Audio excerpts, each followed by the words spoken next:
Good morning, everyone. Good morning. Today we'll have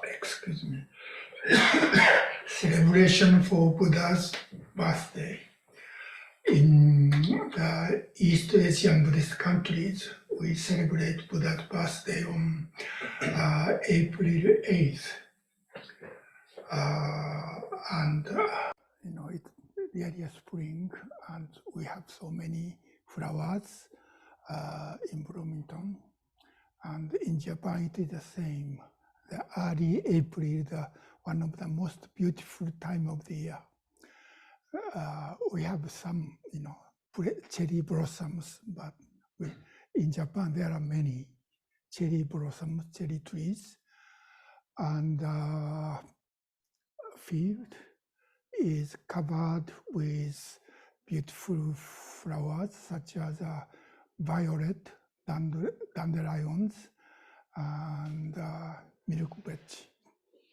So it's really beautiful time of the year.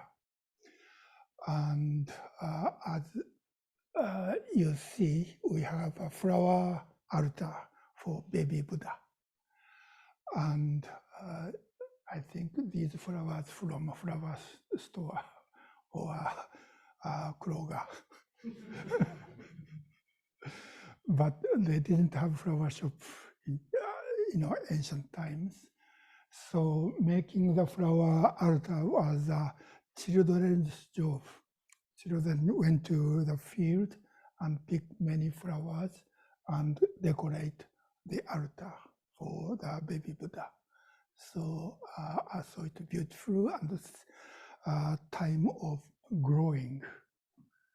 And people are happy, and they started to work on the field. So it's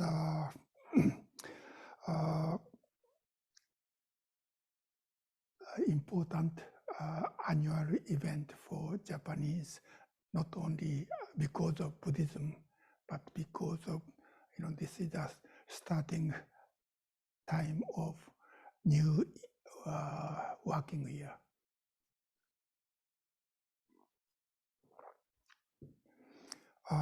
On this occasion, often I talk about one of the Dogen Zenji's dharma discourse on the occasion of Buddha's birthday.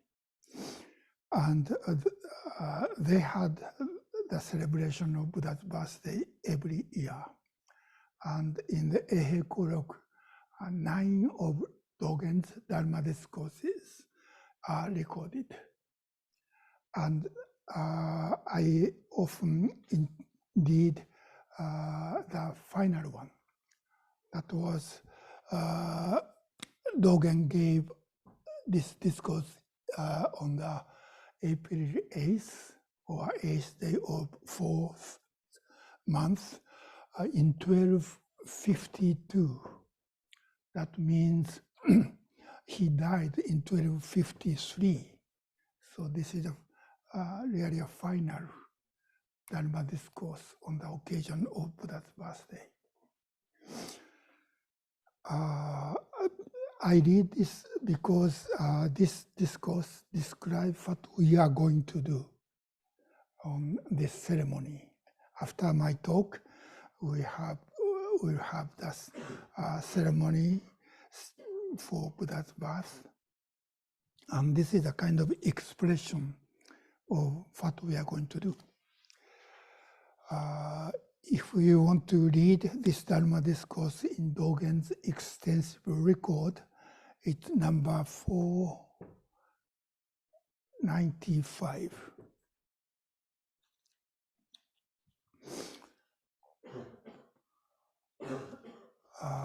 The title of this Dharma discourse in our translation in Dogen's extensive record is A Joyful Culmination of Practice. So this is somehow related with our practice. It starts, the 8 forms of accomplishing the way are the manners of formation of Buddhas. 8 forms means 8 important incidents or happening in Buddha, Shakyamuni Buddha's life. Actually, two of them is before he was born. Those eight events are descending from Tsushita heaven.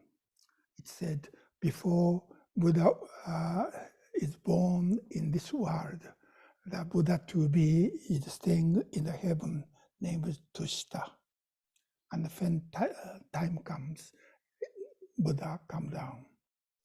So the first one is descending from Tsushita heaven. And second one is entering a mother's womb. It's kind of strange, but I mean, this is before Buddha was born. And the third is leaving the mother's womb. This is his birth. And next one is leaving home. He left his father's palace to become a spiritual practitioner. So leaving his palace, his father's palace, is another one. And overcoming demons, conquering the Mara. That is the next one. And then attaining the way. I think, over conquering demon or Mara and attaining the way is the same time. But somehow, as an event, they divide it into two. And turning the dharma. After he attained enlightenment, somehow he didn't want to teach because the dharma or truth he discovered, he thought was too profound and subtle. So no one, even he tried to share with other people, he thought no one could understood. So he had hesitation to teach, but somehow Indian god Brahma came down and requested him to teach. First 2 times he declined, but the third time he accepted. And it said for about several weeks he stayed where he had awakening. Probably he was thinking how to share. In order to teach, he need to explain. So, and his experience of Dharma is kind of difficult to explain using language. And he thought it was not possible, but somehow he was trying, I think he was trying to translate his experience into language to share with other people. And it took him for several weeks. And finally he stood up and walked to the deer park, and he taught the 5 monks who used to practice with him. And that was called turning the wheel, first turning the wheel. And he continues to teach for next 40 years, about 40 years. And when around 80, he entered Nirvana or Parinibbana. So those are called 8 important events. If you have a chance to do Oryoki meal, in the meal chant, the very first one was Buddha was born in Lumbini and enlightened at Buddhagaya and taught at Varanasi and entered Nirvana. Where? Thank you. I forget everything. That is the kind of visualizing Buddha's life. So those four: birth, attaining enlightenment, turning the dharma wheel, and entering the nirvana. Those four are most important. Even among those 8 events, those four are most important. And I think it's important to understand that all those 4 events, most important event in Shakyamuni Buddha's life, are on the ground. When he was born, his mother stayed in a park named Lumbini. It's not a park within the palace, but it said, Buddha's mother was trying to return to her parent form. That was the next kingdom. She was the daughter of the king in the neighboring kingdom. So she tried to return to her own parents' palace. But Lumbini was somewhere between Buddha's father's kingdom or place and mother's place. So he was kind of accidentally, he was born in this park. So he was born outside, and he was washed probably with the water from the pond in that park. And when he attained enlightenment, he was sitting on the ground under the Bodhi tree. And when he taught those 5 monks, he was still again in the park named Deer Park. And they stay outside. And he taught what he discovered, and those 5 monks attained the same awakening and attained the pure and clear eyesight. That means wisdom. So first Dharma turning the Dharma wheel is also on the ground outside. And when he died, or when he entered Nirvana, he was again on the ground. So his life, not only those important time of in his life, but after he left his father's palace, he was basically a beggar and walking around. He didn't have his home, so he was homeless. So his life was basically outside in the nature.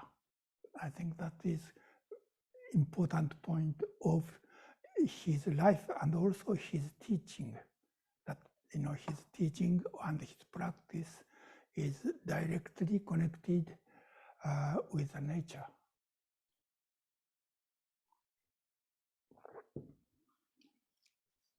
Anyway, so this is his birth is one of those 8 important events in his life. And Dogen continued, therefore, Maya was his mother's name, Maya, arrived at Lumbini Park, and the Bodhisattva was born and entered the world. So he finally entered this world, came to this world.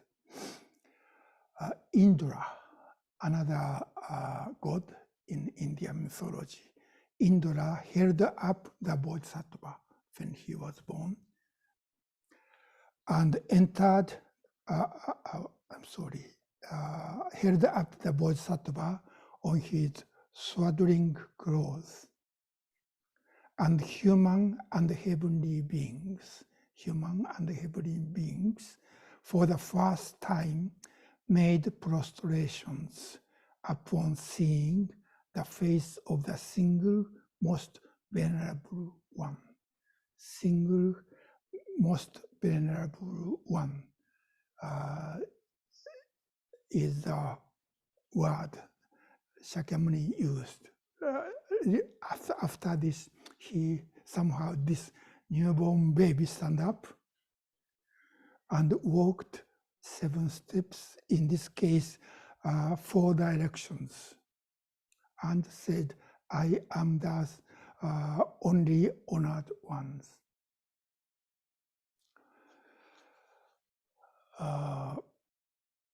That is what Dogen introduced later. Anyway, so he stood up right after he was born. At that very time, jeweled lotuses blossomed to support the Bodhisattva's feet. So lotus flower bloomed on the ground to support this newborn baby's feet. And heavenly beings rained down flowers upon the Bodhisattva. So from the heaven, many flowers rained down. That's why, the Lumbini, when he was born, was so beautiful, full of flowers. And that was why we decorate baby Buddha's altar with so many flowers. And in Japan, we call this Buddha's birthday as a flower festival or Hanamatsuri. So there are many flowers when he was born. Then he took 7 steps. So he walked 7 steps in each of the 4 directions. In this version, Dogen is introducing, he walked 7 steps to each of the 4 directions. It's kind of difficult to imagine, for me, to imagine how he walked. Of course, newborn, because of newborn baby, but not even he was not a newborn baby. How can he walk 4 directions? Maybe he walked. So he was standing, and he walked 4 directions. Is this how he walked? In that case, he walked to this direction and returned to the original place, and returned to another direction and repeat the same thing. Or he could walk, this direction and this direction and this direction and return to the original direction. Or he could walk this way and return this way and go this way and return. There are several possibilities to walk in the 4 directions. So it was my question, how he walked 4 directions. And it's interesting. And another one of the Chinese sutra regarding his walking, it said not 4, but it is said he walked 10 directions. How could he walk 10 directions? It's really strange. 10 directions means halfway between these 4 directions makes 8, and up and down. That means up means walk toward the sky, and walked to the ground, under the ground. How could he walk? That was very strange to me. So I'd like to order version of this story. And it is said, one of the Pali Sutta says, he walked only one direction, that was toward the north. And another, this is Bodhacharita, probably written in Sanskrit, said he walked like in Japanese it's called Hokuto Hichise. I think in Japanese, and in English it is Big Dipper. The 7 stars in the north. So the oldest version seems like his walking has something to do with the Big Dipper.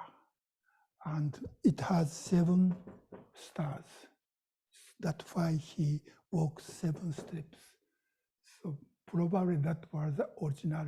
And walking toward the north or walking toward the Big Dipper may have some meaning, but later people didn't remember what the meaning. So they thought it's better to walk more directions. That's why this story he walked 4 directions or even 10 directions. That is interesting. There is a kind of stages of making this kind of a story. So you don't need to believe this is really happened. Anyway, we don't even know when he was born, which time of the year, or which year, depending upon the record. There are so many different. The oldest version was he was born in the 6th century before BCE, or another version was he was born in the 5th, so more than 100 years difference, depending upon the traditions. So we don't know. And in Theravada traditions, they celebrate all those 3 events: birthday, Buddha's birthday, Enlightenment Day, and Nirvana Day, on one day, one same day, around May. And they call this as a Wesak. But in East Asian countries, we celebrate 3 different days. Buddha's birthday in April, and Enlightenment Day in December, and Parinibbana Day in February. So we really don't know. So this is one of the kind of imagination how Buddha was born.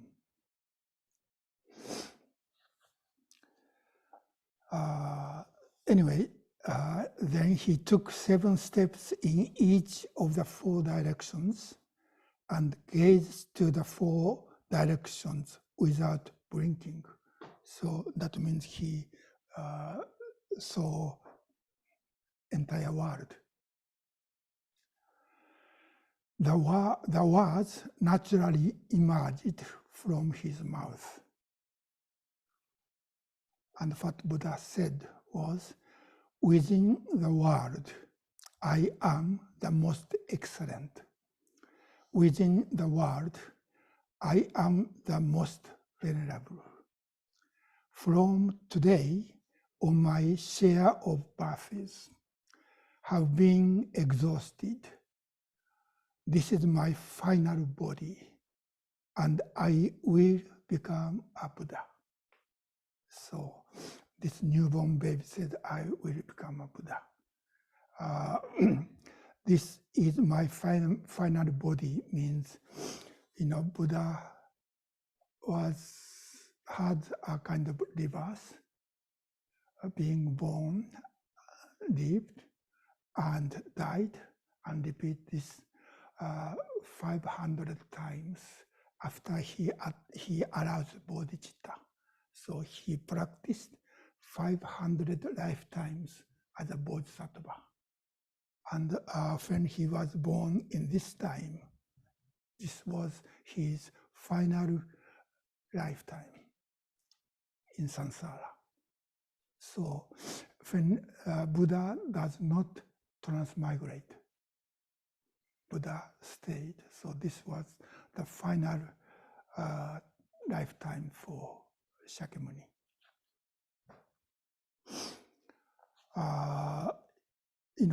In this story, this was what the newborn baby said. But probably, not probably, but I'm pretty sure this was, how can I say, later people put these words into newborn baby's mouth. I mean, as far as I know, the oldest story of Buddha's regarding Buddha's birth was appeared in the Sutta.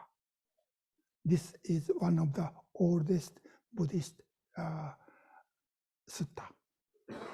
So this is much older. In this version, this newborn baby didn't appear. But to me, it's interesting to me to think about the process of this kind of legend as made. Anyway, so in this, this is a sutta named Naraka.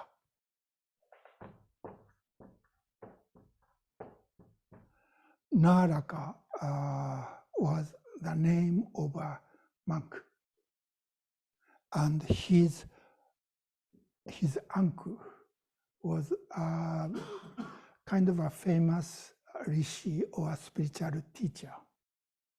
His uncle's name is Ashita.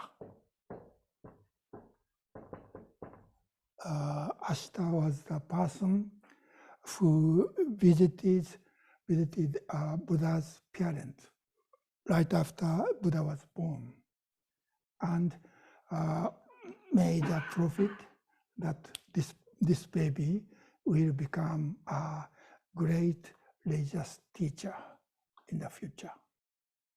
So Ashita is a famous person in the story of Buddha's birth, Buddha's life. But somehow in this story, again, this is also a story. Ashita was flying in the sky, and he saw many heavenly gods or heavenly beings, and they were so glad, so happy. So he asked, "Why are you so happy?"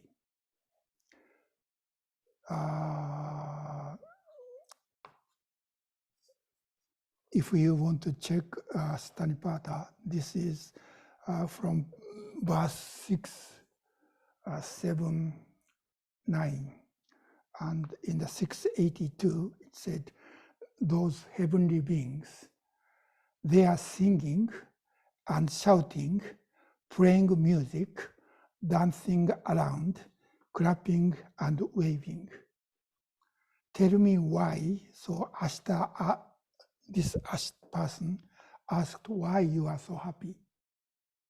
You people from the top of Mount Smeru, that is the highest mountain in the center of this world. Please answer my questions, put my mind at rest. And in a village, and one of the gods or heavenly beings answered, in a village called Lumbini. Lumbini is not only the name of the park, but also a name of the village. Called Lumbini, in the Shakyan country, answered the god, a bodhisattva has been born. It's interesting, he was already called a bodhisattva in Stanipada. Has been born, a being set on Buddhahood, has been born, a speculative being without comparison, a precious pearl of the health and goodness of the human world. So they praise this newborn baby. That's why we are so glad, so excited, so pleased. Of all beings, this one is perfect.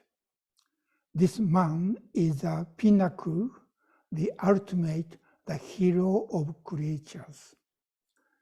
This is a man who, from the forest of the masters, will set the wheel of teaching turning, that is dharma wheel turning. The roar of the lion, king of beasts. What these heavenly beings said was what this newborn baby said in the final version. So originally, this was what other people said to praise what Buddha did, and they put these words of praising of Shakyamuni Buddha when he was born, when he was a newborn baby. So the newborn baby said this way. I don't think he could say something like this. Anyway, that was happened to the baby. And then from the earth, 2 ponds as offering to the sacred mother. So 2 ponds appeared from the ground to offer to his mother, Maya. And from the sky, 2 showers. So from the earth, 2 ponds appeared, and from the heaven, 2 showers. And another version of the story, there are 2 dragons offer the cold and warm shower to wash the baby. And that is what we are going to do. In that bowl, baby Buddha was standing. It's already standing. And we put tea, sweet tea, and we shower the baby Buddha with ladle. So we become dragons to ladle the tea and celebrate his birth.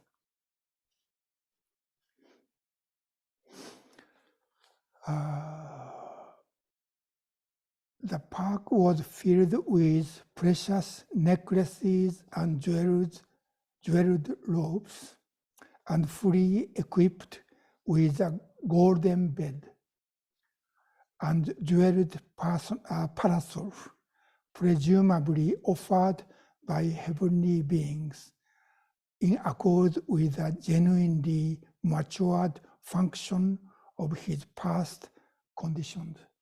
His past condition means what he did for the 500 lifetimes as a bodhisattva. So he practiced, he accumulated the virtues that why all heavenly beings offer those things. I think those are offered by heavenly beings. That means no human beings were there. human didn't recognize this newborn baby became Buddha. I think that was natural. So only there was a heavenly beings, and heavenly beings are part of this nature, not a human, not part of the human world. And the grasses and trees in the 3,000 great thousand world suddenly produced beautiful flowers, like we have today in Bloomington. All living beings, without exception, were illuminated with radiance. Those who were suffering were all relieved of their misery, and those in comfort all increased their joy. Who could fully express the auspicious appearance of this great good fortune? So this is a question from Dogen to his assembly. How could fully express the auspicious appearance of Shakyamuni Buddha? If Shakyamuni didn't appear in this world, I think the history of human beings is different. So his appearance, his birth, in a sense, changed the human history. Of course, not only Shakyamuni, but all other beings are the same.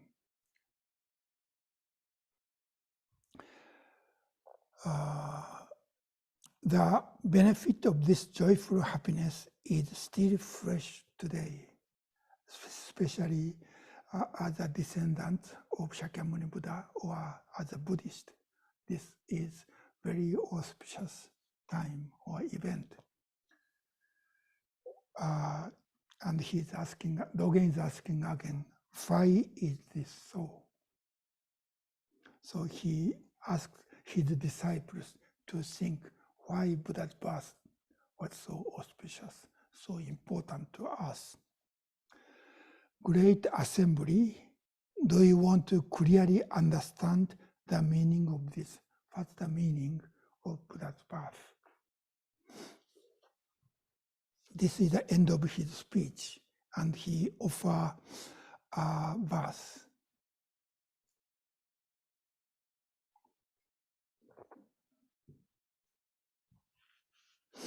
His verse is, he, in this verse, or in this translation at least, he means Buddha, the baby Buddha.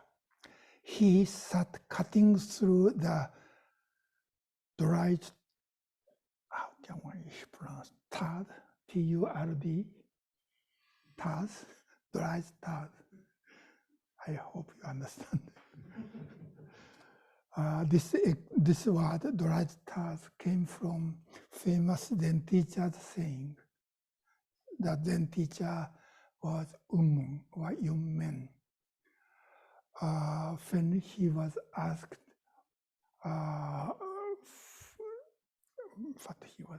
what is Buddha? Then Yunmen said, dried tad. I don't want to say what he meant, but this is the master's expression. You know, something auspicious and beautiful and important. They intentionally use the dirty words. Sometimes Dogen did the same thing too, and this is one of the examples to express the how auspicious Buddha's birthday was. He used this kind of word. So this is a Zen tradition. So he sat cutting through the dried tads of patch-robed monks and wore W-R-E-O, through straw sandals, while diligently engaging the way. So this is the expression of monk's practice. I'm not sure Shakyamuni Buddha could wear straw sandal in his lifetime. Possibly he walked without wearing anything, with bare feet. But the monks in China, when they traveled, they wore straw sandals. So this is the way the monks practice, traveling, teaching, visiting teachers, and studying the Dharma. So he is describing how the monks, in the case of Dogen, his disciples in his sangha. So this means this baby Buddha allowed, the monks in his sangha to cut through the dried tad. Dried tad means this karmic body and mind, and allow us to practice and discover that Dharma. How could this third line, how could this be the same as the shell of ignorance? So dried tad and shell of ignorance is the same thing. That is our karmic life within samsara. That means this baby allow us to become free from our karmic consciousness and free from our ignorance. And in that sense, or in Dogen's expression, Buddha was born. This newborn Buddha was, how can I say, those monks' practice give birth to the Buddha. In one of the sutra, it said, after Shakyamuni's entering nirvana, that means after he died, how could Buddha can continue to be? And what Shakyamuni said when he was died, what Buddha said is, if you continue to practice what I taught, the Buddha's Dharma, indestructive Dharma body, will always present. That means if we practice, our practice gives birth to the Buddha. So we are the mother. Because of this idea, Dogen like the expression such as father was young and child was old. That means we give a newborn Buddha through our practice. So our day-to-day, everyday practice gives birth to the Dharmakaya Buddha. And Dharmakaya Buddha is much older than us, who practice, who give birth. So that is what Dogen is talking. He doesn't talk about the baby born in India about 25,100 years ago. But Buddha is born in our practice, here and now. From this moment, this means when Dogen gave this speech, from this moment, he became the king of the great southern world. So this king of the great southern world is Dharmakaya Buddha. So we give our practice, not we, but our practice give birth to the baby baby Buddha. And that kind of practice is possible because the person who was born in India 2,500 years ago. So there are many kind of layers of the story or the history. Story and history, the same thing. That newborn baby started this tradition of Buddhism, and it continued to us. And how can I say, in our practice here and now, continue, to give birth to the Buddha. If we don't practice here and now, Buddha's enlightenment and Buddha's teaching was only a record of what Shakyamuni did 2,500 years ago, and he is already dead. But because our practice, Buddha's life continues. So what Dogen is talking or expressing in this verse is because of Shakyamuni Buddha, we can practice. But because of our practice, Buddha can continue to live. So both are important. Without our practice, Buddha was only a part of human history. It's already 11, and we need to do the ceremony. So I stop talking. Here, any question or comment?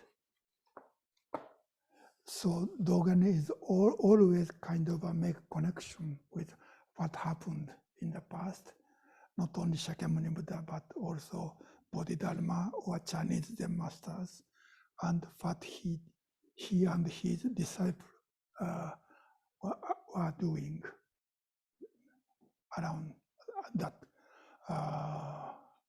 exact time. And this is how I think not only Buddhism, but that is how human tradition, human culture or civilization has been continued. Well, any question or comments?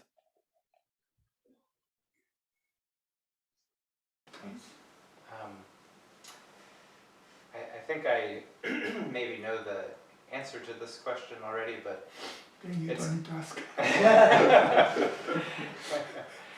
It's something that I think has kind of, over my practice,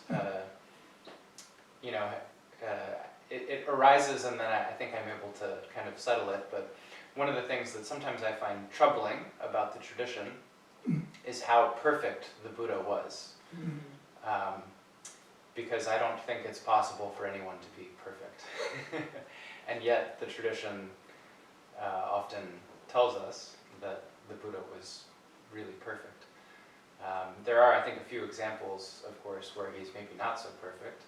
Like, there's the story that after he decides to teach, I think the first person he encounters, he's not able to convince him. He teaches and he's like, okay, thank you, I'm gonna go now. He made a mistake.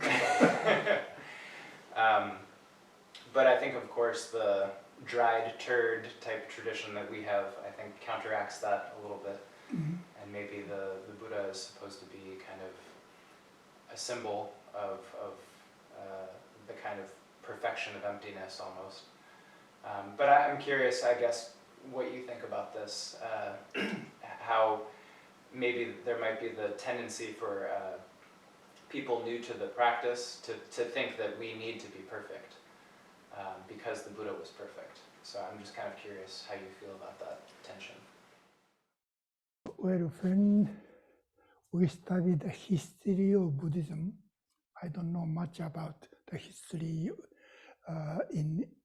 of Indian Buddhism, because there's no history in India. or no record of history. There is history, but no record, not so much record. But I studied the history of Chinese and Japanese Buddhism. There's no perfect Buddhist like Shakyamuni. And, in Mahayana Buddhism, it said, we are bodhisattvas. That means we are staying in samsara with dry start. So, and when we study the Buddhist history of Buddhism in China and Japan, there are so many problems. I don't want to talk about Chinese, but when we study Japanese Buddhism, especially Japanese Buddhism was originally supported by the emperor, and not only emperor, but political powers. And the Buddhist monk's job was to support the political powers. So what Buddha taught as a dharma is not so much, how can I say,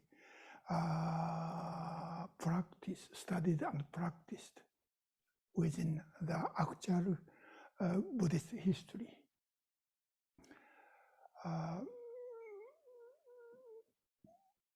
So there are, when religion was supported by the political, military, and economic power, there is always problems. And, especially after 17th century in Japan, Buddhism was supported by the shogunate government, and all Japanese had to be a member of the Buddhist temples. That was, that was a problem, in a sense. Buddhism was used as part of the governing the people. So, there are so many, how can I say, negative things happened about Buddhism, and Buddhist monks did. But that is how, this teaching was transmitted also. So, without our very incomplete, not perfect shell of ignorance, there's nothing we can use to continue this tradition. So there are some small number of Buddhist monks who really are seeking Buddha Dharma and practice and taught what Buddha really taught. But that is very tiny number, I think. But still, those small, it's like a thread within the, big, large fabric. But this thread can be continued because of this, so much, foolish things. So we cannot, how can I say, if we think we are no good because we have so much delusions and self-centeredness, then we are not worthy to practice or to become a Buddhist or to be a bodhisattva. Then Buddha's teaching, cannot continue. So we need to see both sides, that we are not perfect. Still, we need to do what we can do to continue what Buddha really taught. That is the only thing I can say about your question. So I think it's a mistake that, this world is a perfect world. and Buddhism transmits the perfect teaching and practice, because Buddhism needs to be a part of this human world, and that is samsara. Okay. Anything else? Anyone else in this room? Anybody online have a comment or a question?